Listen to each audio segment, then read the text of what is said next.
Welcome to the SaaS AdLab podcast, where we bring to you the stories of SaaS founders, entrepreneurs, and CEOs. My name is Luis. I'm the owner and founder of Fantôm Agency, a digital marketing agency specializing in scaling SaaS companies.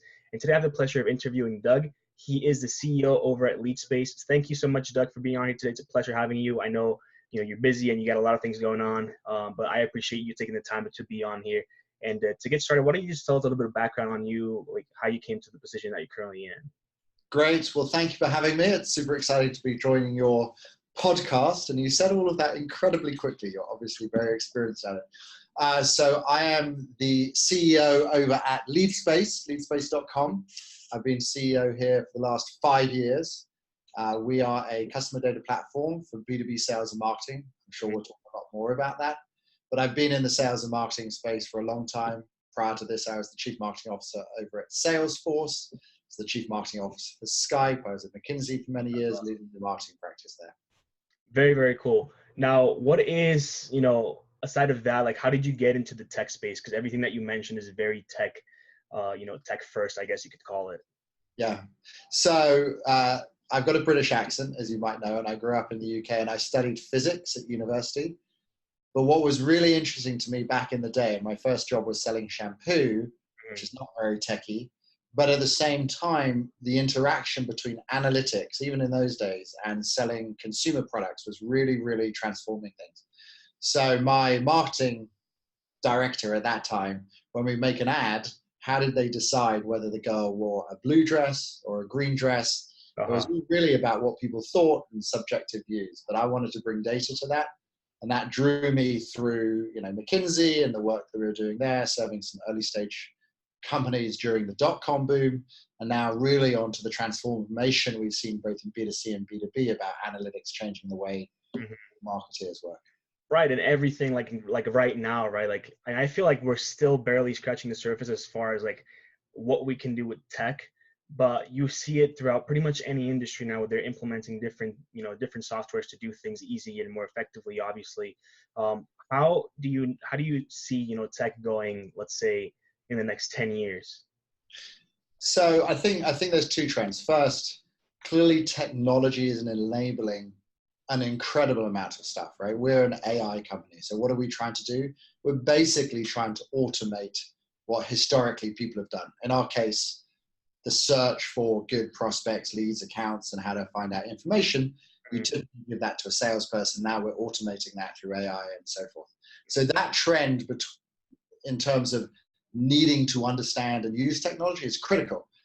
But at the same time, we go to all of our customers and we're seeing they're using 20, 50, 100 different SaaS platforms just for doing marketing in B2B. Yeah. And so at the same time, you've got to not be blinded by tech. It's not a solution to problems. 100%. It enables you to do things differently. Very, very good answer. I definitely agree with that. And you definitely see, whether you're a small business or a large business, and then you have all these people with like 20 different subscriptions to a bunch of different things, spending like half their revenue on that alone. But it's definitely, I think it's a good point that you mentioned, it's enabling, and it's not necessarily going to do everything for you, I think it's good to notice that as well. Now, how long has Leadspace been around for? Yeah, and let me just build on one thing that I come to Leadspace. So we had this term consumerization of IT. Do you remember that term? Right, it was really big 10 years ago. I think that's also gone away because I think that this idea that consumer products are relevant in the enterprise space is also changing from a tech perspective, which is why everyone's got all these little subscriptions. But that's not what changes the organization. So let me talk a little bit about Leadspace. Yeah, so I've been here for the last 5 years. Leadspace as a company has been around for 10 years. It was founded in Israel, was an Israeli company. The founder is a guy called Amnon Mashor. He came out of the NSA, Israel effectively. And what they were doing was trying to find the bad guys, the terrorists. And then we're applying that same technology to help B2B companies find great prospects and customers using unlimited data sets. That's awesome.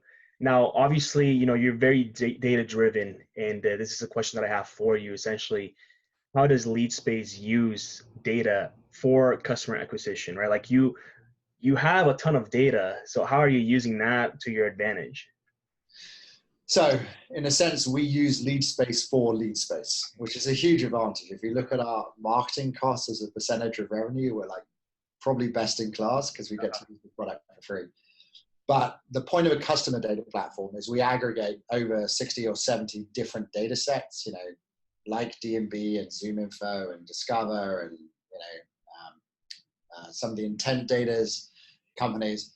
And we bring that all together. And the hard bit that people have with data today is not accessing the data, it's making sense of that data. So we use machine learning and AI to create a single identity. And then we use algorithms on top of that to say, who should we be going after? Who's the right target accounts? What should I do to that? So recommendations. And then we activate that in ABM campaigns and advertising campaigns through Salesforce, Marketo, whatever. So, what we're trying to do is really create a single platform that has both the data and intelligence in it, customer platform, single source of truth, so that we can get much better at the way we do marketing. Very good. Who is Leadspace's dream client? Like what kind of, what characteristics do you find in your perfect client? Yeah, so we've got, close to 200 customers today. We Okay. tend to focus on enterprise companies, right? We're not selling really to the SMB market. We're really selling to large organizations. So for example, we have 7 out of the top 10 software customers as clients, the likes of Microsoft and Oracle and Salesforce are all customers of ours. And I think that's really important. We are looking, we are really on the forefront of using AI in sales marketing. So we tend to look for people who really care about data and intelligence. I understand that, correct? Like you don't want to have to explain what you're able to do with these sort of applications. Yeah, absolutely. You're looking for people who are looking to drive transformation, be smart in what they do. I wouldn't, early majority, let's put it that way, in terms of how they're using these products and who want to invest behind these kinds of products. And so we tend to see technology, telco, some retail, some financial services driving this, companies like Amex and so forth. And I'm sure that will work its way out. It's no different actually from Marketo or Salesforce. Followed a similar pattern, like the cloud was adopted by people who understood the benefits of cloud first, but now every single company uses Salesforce. And I think we'll see the same. And it's just a fairly typical SaaS technology adoption curve, actually. Mm-hmm. What are some of the biggest objections you get? And I don't know if you know these answers to these questions, right? Since you may not be outside selling to these companies essentially, but to your understanding, what are some of the things that people will say when you're either pitching them or trying to get them to close? Yeah. Next level. Honestly, as a CEO of a company at our stage, I spend a lot of my time selling and talking to customers. You have to. And I think that's good practice in the B2B space. So the kinds of objections people have is that, first of all, the biggest problem that many marketeers have is that, it's the shortest tenured job in any of the C-suite roles, right? And so people are very worried in some ways about, is this safe? Is it going to use it? They often buy the concept, but there's an element of that risk aversion that's going on. So you have to show people examples of other companies who've seen really good results or the ease of implementation and all this kind of stuff. Secondarily, we often have a problem in terms of the marketing and IT interface. So marketing can get on board with doing things, but in some of our customers, it takes 2 years for us to get through an IT process and all this kind of stuff. So those kind of often are the objections. And then thirdly, we are doing something different. I sometimes describe what we're doing as the difference between Alta Vista and Google. So when you used to put a good dry cleaner into Alta Vista and you put it in the search results, you tend to just get a lot. I mean, they were dry cleaners. Maybe they were good, maybe they weren't, and maybe they had good coverage.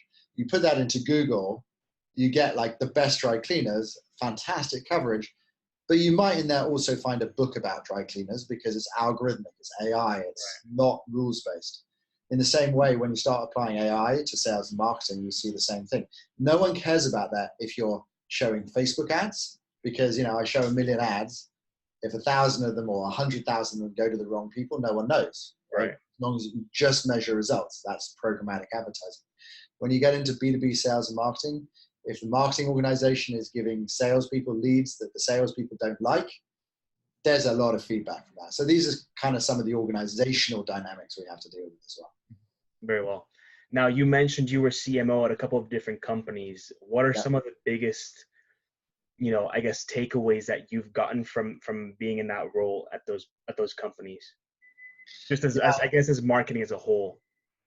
Yeah, so a few things, right? I mean, I always have the same kind of key mantras on some respects. So first, and we touched on this a little bit earlier, marketing has gone from being very creative, that's great, to being very analytical, right? And one of the things I've always encouraged my teams to do, and I think is very important for marketers, is to make sure that the analytics is informing us to make better decisions, not making our decisions for us. Right? Right. I think marketers struggle with that a lot of the time, right? Because the core thing at the end of the day is great creative, great ideas, right? Using the intelligence to drive that.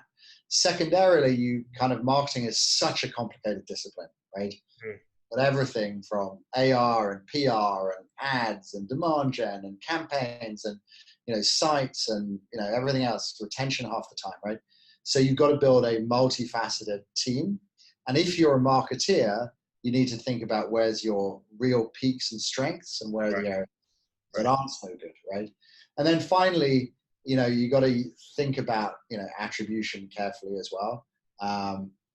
Some of the ways that Google has been so successful, right? Because it has last touch attribution, Google tags, right? Because they can make it look like they're really powerful. So as you think about the analytics on the programs, which is obviously very important and so forth, you got to be very careful about making sure that you're measuring the right things. So again, you don't take the wrong results, if you will. Absolutely. And you kind of brought up a couple of things there that I wanted to touch back on, and one of them was creativity, right? And so with everything going so analytical, a lot of the people advertising have access to a lot of really good data regardless. So they have, they have the search intent, they have the really great audiences, look like audiences, all those things. So a lot of the people advertising have really good data. And I feel like what once started as a very creative, I guess, outlook, which just being marketing as a whole, is going back to that again, right? Because now you're going, you kind of had no data at all, and you were just putting your creative out there and people would notice it. Now you have all this really good data and you can target people, but it still comes out to who are they going to remember more now that they've been targeted correctly, if that makes sense. And the other, go ahead. Yeah, no, I completely agree with you in the sense that marketing on the business to consumer side has gone through that transformation, right? It's gone through, it was all about creativity when it was all about TV ads when I started. Yeah. And then it all went through analytics. And I remember when I was running Digitas in San Francisco here, how complicated it was to just try and figure out what ads were performing and script codes and this. And that's all been automated, right? Technology has transformed that so that marketeers can go back to doing what marketers love to do, which is do creativity, right? And where their real differential is. That's true on B2C, and I think we see that in spades. Mm-hmm. I don't know that B2B is still in the second of those, right? So we were creative. We were all about, what great conference we could put on. We're still in the land where most B2B marketeers today spend much more time than they want on just managing data. In fact, we ran a survey through the industry council that we participate in. And the number one thing that marketeers and B2B hated doing was managing data, but it was the second biggest thing they did in terms of time, right? And so that partly what we're trying to do, partly what you're trying to evangelize, I think as well, is that technology is starting to change that in B2B. Yeah. And my hope is with companies like Leadspace or, others in the space, with what's going on in marketing and so forth, that will allow marketeers to be marketeers again. Mm-hmm. Definitely. And the other thing too, attribution, how, I guess, when you're dealing with enterprise level deals and stuff like that, what kind of approaches are you necessarily, I guess, essentially taking, right, to be able to attribute the sale or whatever to the right place when you have these sales cycles that are taking, like you said, sometimes even 2 years to close? Yeah, it's a really, really good question. I think there's a lot of discussion about this specific topic. So, clearly when you have a closed loop cycle, like in B2C, I run an ad, somebody comes to my site, I see the 20 clicks they do, they buy something on an e-commerce site, I can see retention. That's easy. It's doable. When you get, Having done that a lot, it's hard, but you can do it. In B2B, you don't have enough data. It's a small data problem sometimes, not a big data problem. Mm. You have these long cycles, and it's very, very hard to allocate specific activities to doing things. I think one of the big trends I see at the moment is moving away from direct attribution, trying to say, you know, this particular deal came from that particular thing. Mm-hmm. As we move into an ABM world, account-based marketing, much more influenced and account-based metrics. So, which a lot of people use as touch, right? We're doing a lot of this at Salesforce, and keeping both of those, right? Not just saying, did this email lead to that result, but saying, how did this advert on LinkedIn influence in some way? I actually don't know how, but it was part of this process, and then building again algorithms to serve that. So I think that's still an emerging art. I don't think we're all the way there yet, but I'll go back to that earlier statement is I think marketers should use that to help make better decisions, not as the basis of what to do, and just let them figure it out for them. Absolutely. Now let's kind of shift gears here for a little bit, and essentially, what are some of the things that you are currently facing inside of Leadspace that are, you know, I guess like hiccups, or they're troublesome in a sense? What are the hard things? So, you know, we're at that point of scaling as a business, right? You know, we continue to grow pretty fast. We're adding people in the States. We just acquired a company called Reachforce. You know, we just won the Forrester leadership in their recent wave on customer data platforms. So there's a lot of stuff like that is like seeing great pieces. And now you've got to drive the scale. And we're a company at the moment of about 80 people, right? And as CEO, we're at that interesting stage of how do we keep our culture. Mm-hmm. We believe we've got a kind of fun and exciting and transparent culture. You know, how do we hire good people who can understand what it is we're doing? How do we obviously keep people happy so they don't go and, you know, join the next thing? So I think as CEO, there's a lot of those dynamics that I'm really looking at. You know, how do we continue to build the organization? Because the company is just a set of people at the end of the day. And then the other thing is we're in a super fast moving market. You know, all the big companies, you know, whether it's Adobe or Salesforce or Microsoft, are doing things in our space as well. So from our perspective, keeping ahead of that, making sure that we're, you know, out innovating, right? If we're not innovating faster than these big 100% large organizations, we won't be successful. So, you know, we've got to do both of those at the same time. It's fun, hard. And and this is more personal too also, what's one thing that you don't necessarily think you're really good at? What do I think I'm not very good at? Like the top one thing that you just bad at. I am not the best negotiator in the world. Okay. So, you know, maybe that's working with a whole lot of Israelis now who are extremely good at this. But, you know, it's like, I love to pitch. I love to sell. I love to set an agenda and all this kind of stuff. But when it comes down to the hard negotiation, at the end of the day, whether it's us buying stuff from people or us selling stuff to people, that's where I really rely on my team of, you know, salespeople and so forth. So hopefully no prospects watch this episode. I don't get involved in pricing negotiations. Good. And what's one of your biggest accomplishments so far at Leadspace? You know, look, we're super happy about this recent Forrester wave that there were only 2 companies out of all of the people that they looked at that were rated as leaders. And we were one of those 2 companies. And the other company just got acquired by D&B. That is a real achievement for a company of our size and scale and helping to set the agenda for the market. So, you know, when I took this job at Leadspace, and generally as a marketeer, I've always had the view I want to have something to say. And what I mean by that is I like doing something that's interesting, right? When I go and talk about how we aggregate, you know, offline, online, structured, unstructured data and intelligence to be able to figure out all this cool stuff that we can do for clients, usually people find that more interesting than if I was describing how I've got a single sign-on product that allows you both to take a link in and sign on. Sure, it's a great company, sure, whatever. But I like to do that, and to be able to both have something interesting we're doing and being recognized for the leadership in that, that's what makes it exciting. That's awesome. If you had one piece of advice for anyone that is working in a similar position as you, and they're trying to, you know, overcome some sort of hardship, I guess, what would that be? Make sure you talk to your customers. It's a kind of funny thing to say, but it was very much a mantra. I think I saw it Salesforce and Skype and other places. I'll give you an example at Skype. So one day we saw a massive drop off in usership in Kenya or something. Mm-hmm. And I remember talking to my team and I was like, so what do we think's going on here? And they were like, well, I don't know. And I haven't got the budget to go and do some market research and blah, blah, blah. And I'm like, hang on a minute. We've got this really good product to talk to people in Kenya. It's called Skype. Why don't you just talk to them? And they went and talked to them and they figured out what was going on and they restored it. So that's a combination of like, be scrappy, right? Yeah. Talk to your customers, try and actually talk to the end users.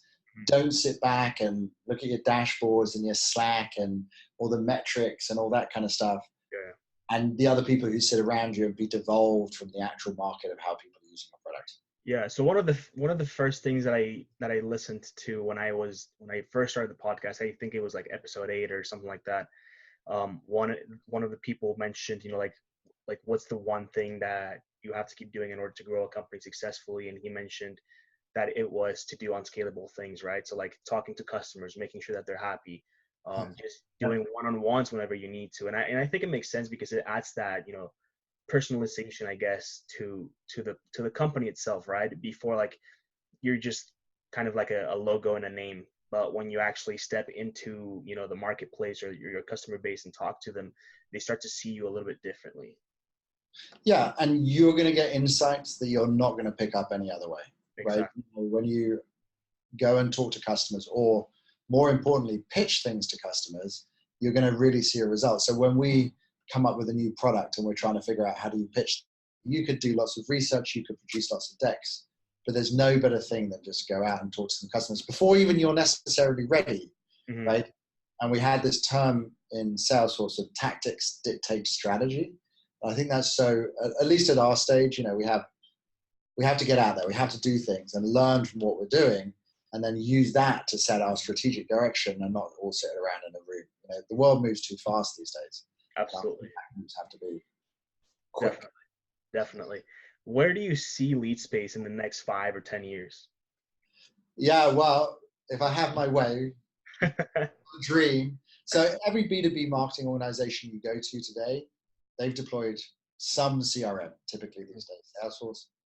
They've just deployed some marketing automation platform, whether at the low end, that's a HubSpot or a Pardot, or all the way up at Marketo and Eloquent, right? Those are the two pillars, right? How do I create process automation for sales, process automation for marketing? And they probably also built a website, something like that on Adobe. We want to make sure, and we're seeing this, that they also have a customer data platform, right? A single place to unify all that data. And that's a pillar of their strategy, integrated into it. They have no solution to do that today. At the moment, they try and just mix it together. They might use something else, but we're going to be that. So every company out there, they're going to have a customer data platform. A lot of them will be us, not all of them. And that's going to mean that you as a customer, a B2B customer, whether you or me or whatever, it's not just about selling more, it's about us getting more relevant, better, useful engagement so that we can do our jobs better. At the end of the day, there has to be a payoff for our customers too. 100%, definitely.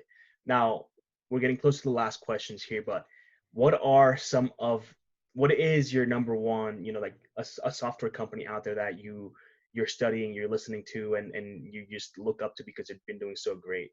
And preferably like an early stage one. And you don't want me to say Salesforce. It can't be out there for years. Yeah. So who do I look at and I think is doing really interesting things at the early stage? Look, so I was, and again, these are now bigger companies, so it's not that helpful, but I do look at companies like Slack as well, right? Having been in the enterprise collaboration space for a long time, that took a view and really sort of shifted the model for how people think about communications. I think that's pretty transformative. I think what Zoom is doing, and we're using Zoom at the moment as a company, is laser focused on solving a real consumer problem. And you look at it and you go, so why is Zoom any different from GoToMeeting or WebEx, whatever? But because of their single-minded focus and their focus on execution and quality and just filling out the set of stuff that people need to do. You know, I think that's really good too. So I think those are a couple of the companies I really admire in terms of how they're really building amazing franchises in actually pretty crowded spaces. Yeah, and I think that's the most impressive thing is when you see companies that are doing something where there's already like a ton of other big players in there and they start to like gain some really good traction. I think that's where it's really worth the time to like go and, you know, like see what it is that these people are doing, that they're actually getting out there at the scale that they're doing it with all the other companies that are already in that space as well. Yeah. Well, we have the luxury of most of those guys being our customers too. So yeah, that's awesome. Then you can talk to them and get all the expert secrets from them as well. Yeah. Awesome. And what's your favorite book? So I'm not a big business book fan, but there's a book on AI because I find the question of general AI and how that's going to transform society. There's a book called Life 3.0. I don't know if you've read it, which I think is a fantastic primer on the kinds of questions that we need to think about and think about quickly if we're going to make sure that we set up general AI in a way that's potentially helpful for us if we can. I'm much more in the doomsday camp than the positive camp on AI, and I think we need to think a lot about it before it's too late. Very interesting. Definitely check that out. And Doug, where can people find you online? Yeah, so the company is www.leadspace.com. Me personally, you can obviously send me an email at doug@leadspace.com. I'm on Twitter @Dougino, Dougino, which is I'm married to an Italian, and that means little Doug. That's awesome. And great. Doug, do you have any last questions for me? No, I think, what is exciting for me and what you're doing here is how we get more content out. I guess part of this is what you're doing is helping educate, your audience. And I'm just kind of intrigued as you as I believe an agency in this space and so forth, whether this is helpful for educating your audience and you're seeing results from that. Definitely. And I really appreciate you taking the time to be on here, share some of your knowledge on, customer data and all those interesting things. So I really appreciate that.